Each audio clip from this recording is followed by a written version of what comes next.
It's extraordinary, isn't it, just how much Starmer seems to care about the rest of the world, while simultaneously not giving a toss about the country he was elected to lead.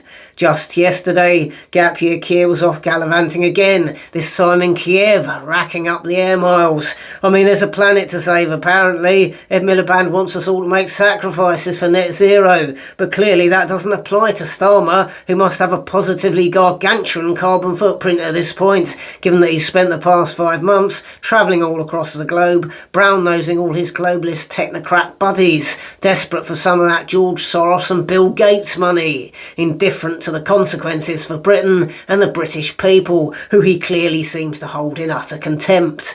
All we are is a chequebook to him, allowing him to travel to war-torn or developing countries and make grand narcissistic virtue-signalling gestures that we can ill afford to honour. Reportedly, Starmer has signed a 100-year deal with Zelensky, committing Britain to giving Ukraine £3.6 billion worth of annual military aid and pledging additional humanitarian aid on top of that.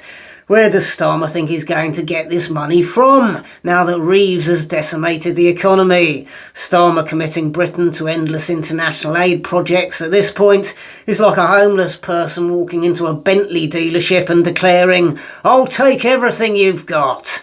I mean, we all know from bitter experience that Labour are never great on the budgetary side of things, but this insane profligacy seems imprudent even for them. Still, the good news is, after another year or so of Starmer travelling around the world, making catastrophic financial commitments, we'll have achieved legitimate third world status. We'll be the Sudan of Europe, essentially, and then we can start raking in all that lovely international aid money for ourselves. Except the world won't be nearly as generous to Britain as we've been to them, will they? Once Labour's spending spree of suicidal altruism has left us all with nothing. New tour date in Southampton on the 12th of February, ticket link in the description. Please do take a moment to subscribe, and if you'd like me to carry on making these videos, please click on the thanks button beneath this video, or support me via Patreon or PayPal by following the links in the description. Thanks for watching.